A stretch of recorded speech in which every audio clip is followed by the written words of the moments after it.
Exam नहीं करवा सकती कंडक्ट? मेरे भाई, अभी नियुक्ति पत्र दिया नहीं गया, आप मेरे वक्तव्य को निकालिए।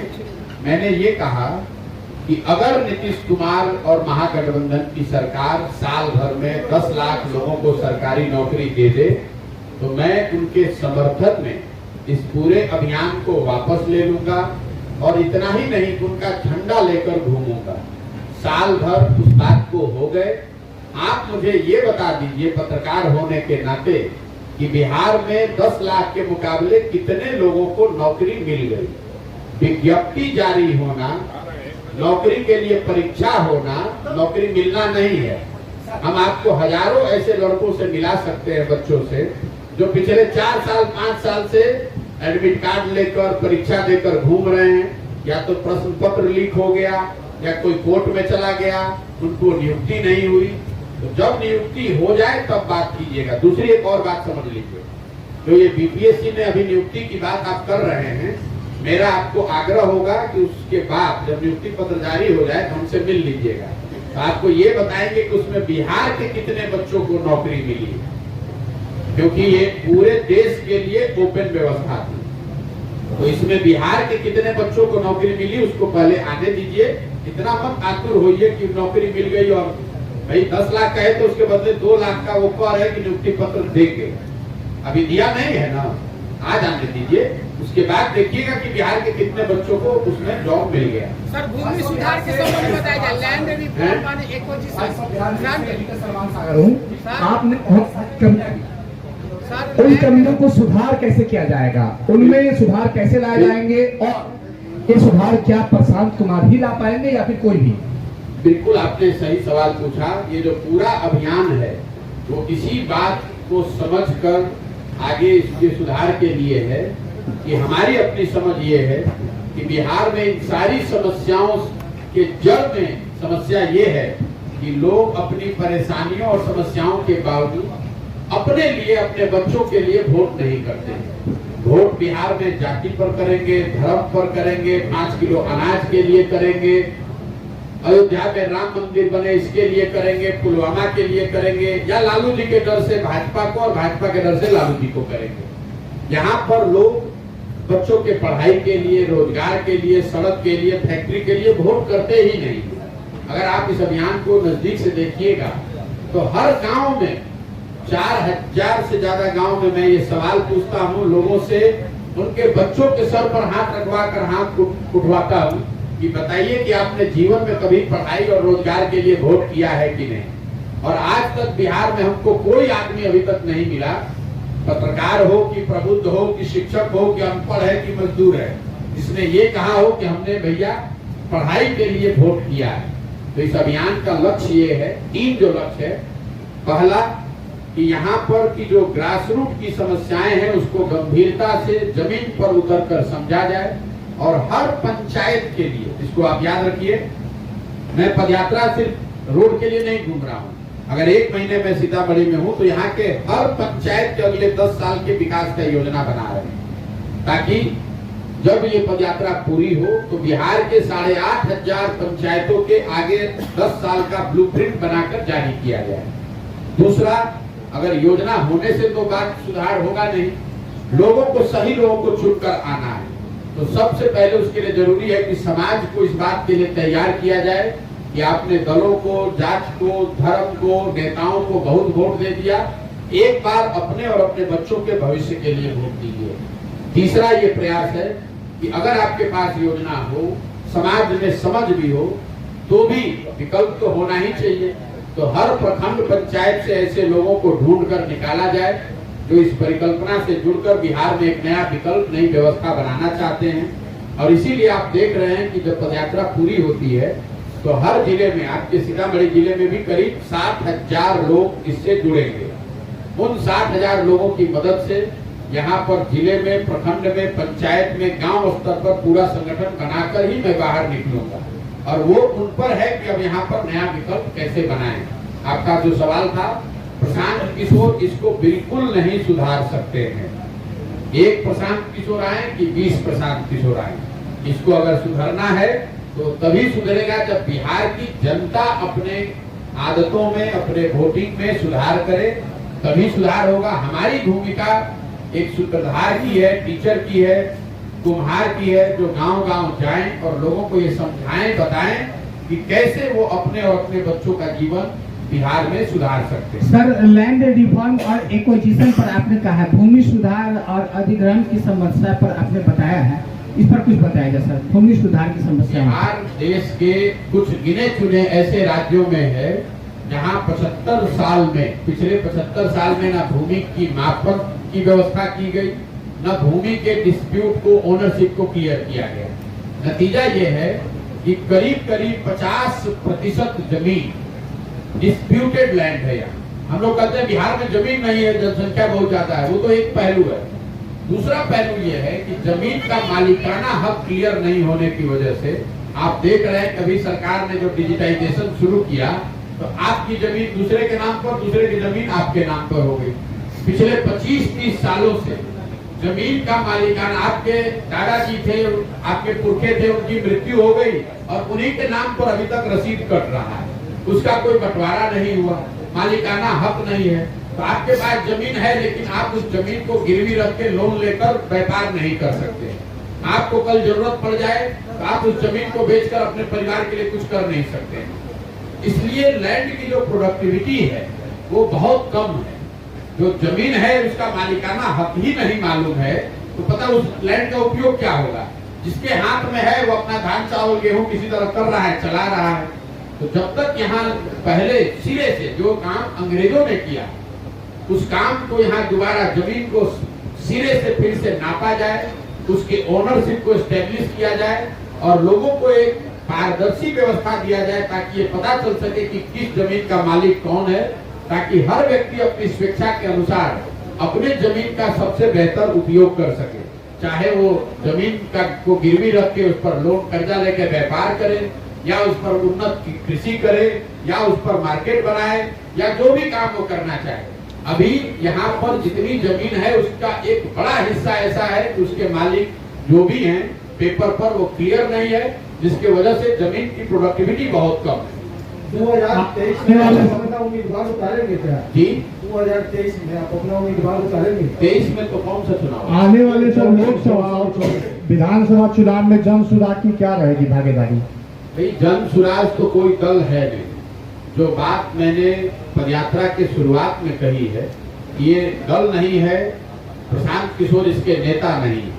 हमारा काम है कि पूरे बिहार में घूमकर इन समस्याओं को समझें और हमको भगवान ने जो शक्ति बुद्धि साधन व्यवस्था दिया है, बिहार के विकास के लिए एक हर पंचायत वाइज नया ब्लूप्रिंट बनाया जाए। हर पंचायत से ऐसे लोगों को ढूंढ कर निकालें जो बिहार में समझते हैं कि एक नया विकल्प बनना चाहिए। जब ये सारे लोग साथ में आएंगे तो वो लोग मिलकर निर्णय लेंगे। जिन जिलों से पदयात्रा हो गई वहां पर जो लोग जन सुराज के पुरोधा या संस्थापक बन रहे हैं, ये निर्णय उनको करना है कि चुनाव लड़ना है कि नहीं लड़ना है। उदाहरण के तौर पर जब पहले 5 जिलों में हम लोगों ने पदयात्रा खत्म की तो एक एमएलसी का उपचुनाव हुआ। तो उन 5 जिलों के जो जन सुराज के साथी थे उन्होंने ये तय किया कि भैया हम लोग को ये उपचुनाव लड़ना चाहिए। तो एक जन सुराज में से ही एक शिक्षक निर्दलीय उम्मीदवार के तौर पर चुनाव लड़े और जन सुराज के साथियों ने मिलकर उनका सहयोग किया और उनको जिताकर लाए भी। तो लोकसभा को लेकर चुनाव जन सुराज से कोई लड़ेगा कि नहीं, इस पर 2 टिप्पणी मैं कर सकता हूं। पहला, जन सुराज जब दल नहीं है तो जन सुराज तो लड़ नहीं सकता है, लेकिन जन सुराज परिवार से जुड़ा हुआ कोई व्यक्ति अगर चुनाव लड़ता है या तय करता है जन सुराज सीतामढ़ी परिवार के हमें चुनाव लड़ना है, तो ये संभव है कि वो अपने बीच से किसी को चुनाव लड़ाए। और अगर वैसे ऐसी कोई बात होगी तो उसमें प्रशांत किशोर और जन सुराज की जो भी ताकत समझ है वो उस उम्मीदवार के पीछे लगेगी। पप्पू यादव, आप मुख्यमंत्री जी के करीब रहे हैं, आप प्रशांत जी आप मुख्यमंत्री जी के करीब ही रहे हैं। जेडीयू में ये खबर आ गई है कि जो कुछ लोग गुट बनाए हुए हैं, अलग अलग गुट है, कोई कहता है राजद में भी रहेगा, कोई कहेगा टूट जाएगा, आप क्या मानते हैं? देखिए, जदयू जो पार्टी है करीब करीब उसका अंतिम दौर चल रहा है। हम उनके करीब रहे इसलिए नहीं बता रहे, जो हमारी अपनी राजनीतिक समझ है नीतीश कुमार जी के लंबे राजनीतिक पारी का ये अंतिम दौर है। मेरा अपना मानना है कि लोकसभा चुनाव तक उनका दल इसी स्वरूप में बना रहेगा, लेकिन लोकसभा चुनाव में जदयू को करारी हार मिलेगी। मैं जदयू की बात कर रहा हूं, महागठबंधन की बात नहीं कर रहा हूं। जदयू को करारी हार मिलेगी, उसके बाद उस दल का विघटन होना निश्चित है। कोई भी जदयू को इस स्वरूप में लंबे समय तक बचा नहीं सकता है। अब जो भी उस दल में शामिल हैं, लोग ऑलरेडी आप देख रहे होंगे, कोई भाजपा भाग रहा है, कोई जनसुराज आ रहा है, कोई दूसरे दल में जा रहा है। जो भी जिनको भी राजनीति करनी है, वो जदयू वो समझ रहा है कि जदयू का कोई राजनीतिक भविष्य नहीं है। तो स्वाभाविक तौर पर जब डूबता हुआ जहाज रहेगा तो हर आदमी उसमें गुट बनाएगा, सोचेगा भाई हमारे लिए कुछ इसमें जो मिल जाए। तो ये उसी फेनोमेना को दिखाता है। कौन गुट बनाया है नहीं बनाया है ये महत्वपूर्ण नहीं, महत्वपूर्ण ये है कि जदयू का विघटन आने वाले कुछ महीनों में, लोकसभा चुनाव के कुछ महीनों के अंदर वो निश्चित है। और मैंने ये भी कहा है, मैं रोज रोज इस तरह की भविष्यवाणी नहीं करता हूं। आप पत्रकार बंधु जो हमें फॉलो करते हैं उनको मालूम है, मैंने जीवन में एक बार बंगाल में कहा कि भाजपा को यहाँ 100 सीट नहीं आएगा, उनको 77 सीट आया। मैंने बिहार के संदर्भ में कहा है कि जदयू को एज ए दल लोकसभा चुनाव में 5 सीट भी नहीं आएगा। अगर आ जाए तो मैं पूरे बिहार की जनता के सामने खड़े होकर माफी मांगने को तैयार हूं। आ ही नहीं सकता। सर, पप्पू यादव कह रहे हैं सर जी मीडिया से त्रिपुरारी बोला है, पप्पू यादव का कहना है कि नीतीश कुमार का जो आचरण है वो महात्मा गांधी का जो है बिल्कुल ये है, क्या कहते हैं, कॉपी है। किसने कहा, किस पर क्या आचरण कहा, इस पर हम टिप्पणी क्या करें? पप्पू यादव जी अगर कौन गांधीवादी है इसका सर्टिफिकेट अगर पप्पू यादव जी देश में देने लगे तो ये अपने आप में बहुत बड़ी चिंता का कारण है। और जहां तक नीतीश जी की बात है तो गांधी जी की बात तो वो करते ही रहे हैं, लेकिन जो उन्होंने कहा कि गांधी जी के नाम पर जो उन्होंने किया और जो कर रहे हैं वो तो उसमें कहीं कोई तालमेल है नहीं। सर, एक बड़ा सवाल है आपके लिए, कौन से प्रशांत किशोर सही है? वो जो सबसे पहले भाजपा के लिए काम कर रहे थे, वो जिन्होंने बंगाल में काम किया, वो जिन्होंने बिहार में काम किया, वो जो अब है? जिस प्रशांत किशोर की आप बात कर रहे हैं वो प्रशांत किशोर उससे पहले संयुक्त राष्ट्र संघ में भी 10 साल काम करते थे, जो आपको शायद जानकारी नहीं है। 10 साल हमने संयुक्त राष्ट्र संघ में काम किया, फिर उस काम को छोड़े और जिस काम को हम करते थे जो आप जानते हैं, उस काम को हमने 2011 से 2021 तक किया। और आप 2-4 राज्य का नाम रखे हैं, हम ऐसे 10 राज्यों में हमने काम किया है और हमको भगवान की कृपा से थोड़ी सफलता भी मिली। लेकिन 2021 में दो मई 2021 को मैंने सार्वजनिक तौर पर देश में सभी मीडिया हाउस के सामने ये घोषणा की है कि मैं अब जीवन में वो काम छोड़ रहा हूँ, अपने लिए जीवन में कुछ नया करूंगा। 1 बरस छोड़ने के बाद, सोचने समझने के बाद हमने तय किया है कि बिहार में, क्योंकि मेरा जन्म यही हुआ, मैं इसी मिट्टी में जन्मा हूँ, तो मैं ऐसा समझता हूँ कि अगर भगवान ने हमको शक्ति, बुद्धि, साधन, व्यवस्था दिया है तो मुझे अपने राज्य की दशा को सुधारने के लिए प्रयास करना चाहिए। इसीलिए पिछले साल से हम आकर ये काम कर रहे हैं। 1.5 बरस से किसी ने जितनी मेहनत न की हो उतनी मेहनत कर रहे हैं। सफलता मिलना नहीं मिलना ये हमारा उद्देश्य नहीं है। हमारा उद्देश्य है कि मैं ईमानदारी से इस प्रयास को करूं और मेरा विश्वास है कि अगर ईमानदारी से प्रयास ये होगा तो निश्चित तौर पर बिहार में लोगों को ये बात समझ में आएगी।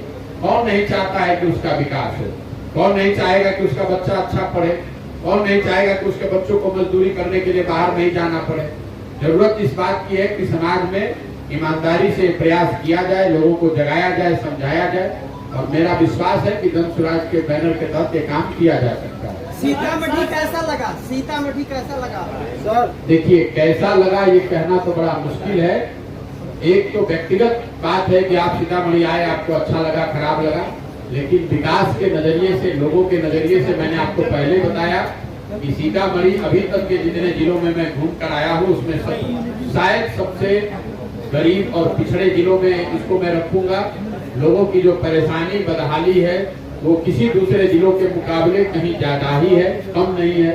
तो उस नजरिए से सीतामढ़ी में जो पदयात्रा है और लोगों की जो परिस्थिति है वो दुखद लगी। नीतीश कुमार क्या बीजेपी के साथ फिर जा सकते हैं? और नीतीश कुमार किसके साथ जा सकते हैं ये खुद स्वयं नीतीश कुमार भी नहीं बता सकते। नीतीश कुमार की जो राजनीति करते हैं, आप लोग भी पत्रकार हैं, बिहार में लंबे समय से उनको आपने देखा होगा। नीतीश कुमार जी की राजनीति का जो तरीका है कि वो एक दरवाजा रखते हैं जो सामने पब्लिक को दिखता है। अभी वो दरवाजा महागठबंधन है, बगल में एक वो खिड़की खोल के रखते हैं जिससे कि अगर जरूरत पड़े तो हवा पानी आ सके, और पीछे एक रोशनदान रखते हैं जो अगर जरूरत पड़े तो अंतरात्मा की आवाज पर जिससे उछलकर दूसरे जगह चले जाए। तो इस व्यवस्था में आप देख रहे हैं कि वो महागठबंधन के साथ सरकार चला रहे हैं, लेकिन नीतीश बाबू ने अभी तक साल भर में एक बार भी ये नहीं कहा कि लालू जी, तेजस्वी यादव या उनके परिवार के लोग भ्रष्टाचार में लिप्त नहीं है। एक स्टेटमेंट हमने 2 बार कहा, 2-3 बार कहा कि अगर आप उनकी मदद से मुख्यमंत्री हैं, सीबीआई ईडी रेड कर रही है, तो ये तो बता दो भाई कि ये भ्रष्टाचार नहीं। आप क्या मानते हैं, भ्रष्टाचार इन्होंने किया है कि नहीं किया है? नीतीश कुमार ये कभी नहीं कहेंगे। किसी दिन पहुंच जाएंगे वाजपेयी जी के समाधि पर, किसी दिन दीनदयाल उपाध्याय जी का वार्षिकोत्सव में शामिल हो गए, किसी दिन प्रधानमंत्री के डिनर में चले गए। ये उनकी खिड़की है, ये खिड़की दिखाकर दरवाजे को बताते रहते हैं कि देखो भैया, अगर तुम्हारे यहाँ से हवा पानी नहीं आएगा तो खिड़की से रास्ता निकाल लेंगे। और हरिवंश जी उनके रोशनदान है। आप जरा समझिए, जिस राज्यसभा में हर कानून को बनाने के लिए इतनी दिक्कत होती है, भाजपा का अगर वहां कोई कानून गिर जाए तो सरकार गिर जाएगी, वहां पर सबको हटाया गया, लेकिन उप सभापति हरिवंश जी को भाजपा ने नहीं हटाया, जदयू ने भी नहीं हटाया। ऐसा क्यों भाई? बिहार विधानसभा विधान परिषद में अध्यक्ष बदल दिए गए, राज्यसभा का उपाध्यक्ष नहीं बदला गया। वो इसलिए कि हरिवंश जी वही रोशनदान है कि कल होकर नीतीश बाबू को जरूरत पड़ जाए तो उनके माध्यम से भाजपा के लीडरशिप से वो बात कर सके, भाग सके। नीतीश कुमार जी के जीवन में आज इतनी ही प्राथमिकता है कि किसी तरह मेरी कुर्सी बची रहे, बिहार जाए चूल्हे भाड़ में, जिस व्यवस्था से भी हम बने रहे, बस उनकी इतनी प्राथमिकता रह गई है। और इसके लिए कोई आपको पत्रकार और प्रशांत किशोर होने की जरूरत नहीं है, बिहार का बच्चा बच्चा इस बात को जानता है। पटना में जो दीघा पुल जो बना है सर, जातीय सर्वे पर पहली बात तो ये जनगणना नहीं है, और आप लोग रोज ये गलती करते हैं, ये जनगणना नहीं है, सर्वे है। जब सर्वे हो रहा था, होने की बात हो रही थी, तब से मैं आपको लगातार कह रहा हूँ कि किसी प्रकार के सर्वे से जिससे समाज की संख्या, उनकी स्थिति के बारे में बेहतर जानकारी हो, उसमें कोई दिक्कत नहीं है, अगर आपकी नीयत ठीक हो। नीतीश कुमार जी की नीयत ये नहीं है कि वो पिछड़ों को या वंचितों को कुछ दे दें। आपको ये सवाल पूछना चाहिए कि भाई लालू जी, नीतीश जी 32 वर्ष से सत्ता में है बिहार में, अगर ये इतना बड़ा क्रांतिकारी कदम है तो 32 वर्ष से आपने ये सर्वे क्यों नहीं कराया? ये आज आपको अकल क्यों आई? केंद्र सरकार से आपको पूछने की पहले भी जरूरत नहीं थी, आप पहले भी करा सकते थे। ये जरूरत इसलिए पड़ी है कि राजनीति के चौसर पर ये अंतिम पासा नीतीश कुमार ने फेंका है कि समाज को बांट कर किसी तरह एक बार और बेहतरनी पार लग जाए। नतीजा उल्टा हो गया, जिसकी संख्या बढ़ाकर आई वो अपनी भागीदारी मांग रहा है, और जिसकी संख्या आपने घटाई है वो नाराज हो रहा है, दोनों उसे मार कर रही है।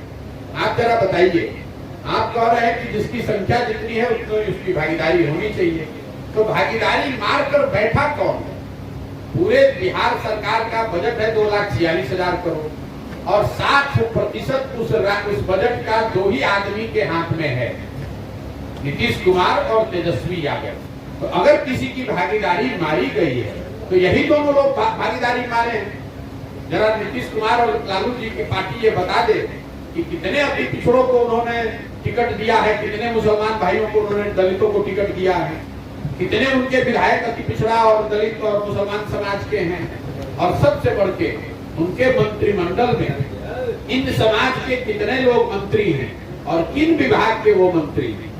तेजस्वी जी 3 विभाग के मंत्री हैं, उन विभागों का बजट जरा देख लीजिए। और अगर अति पिछड़ा और दलित समाज का अगर कोई मंत्री है तो उसका डिपार्टमेंट जरा देख लीजिए। तो मैं तो जातीय सर्वे के माध्यम से, इसके हवाले से, आपके माध्यम से यह आह्वान कर रहा हूं कि पथ निर्माण विभाग, स्वास्थ्य विभाग, शिक्षा विभाग, वित्त विभाग, जो अति पिछड़े समाज के लोग हैं, विधायक हैं, मंत्री हैं, उनको दिया जाना चाहिए। तुरंत उनको भागीदारी दीजिए। ये 32 साल से हकमारी करने का काम सिर्फ 2 लोगों ने किया है, वो है लालू यादव और नीतीश कुमार। हक इन्होंने मारा है और यही लोग हल्ला मचा रहे हैं। चोर मचाए शोर वाली बात है। 32 साल से आप लूट कर बैठे हैं और आप कह रहे हैं कि वंचित को, दलितों को, अति पिछड़ों को अधिकार मिलना चाहिए। अरे भाई, तो आपको किसने रोका है? तुरंत दीजिए अधिकार, तुरंत एक मुख्यमंत्री बनाइए उन समाज से। अच्छे जो विभाग हैं, जो बड़े विभाग हैं, जिनका समाज में प्रभाव हो सकता है, उन विभागों में उन समाज के लोगों को मंत्री बनाइए।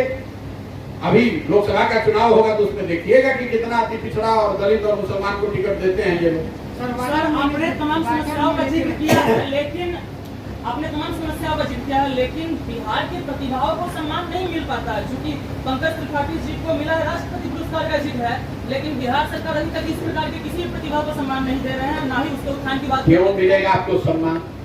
आप देश के सबसे गरीब, सबसे पिछड़े, सबसे ज्यादा भुखमरी और अशिक्षित समाज में, तो आपको सम्मान नहीं, आपको गाली मिलेगी जो हम लोग को मिलती है। बिहार का आदमी जब भी बिहार के बाहर जाता है तो उसको बिहारी कहने में अपमान महसूस होता है। एक पंकज त्रिपाठी, एक मनोज वाजपेयी, एक कोई आदमी IAS बन जाए, एक कोई प्रशांत किशोर, पूरा बिहार का समाज नहीं है। सच्चाई ये है कि हर एक प्रशांत किशोर, हर एक पंकज त्रिपाठी के बदले बिहार के 10 लाख बच्चे वही 19 शहरों में मजदूर हैं, कूड़ा साफ कर रहे हैं, सब्जी बेच रहे हैं, ठेला चला रहे हैं। तो आपको सम्मान कैसे मिलेगा? Sir, water management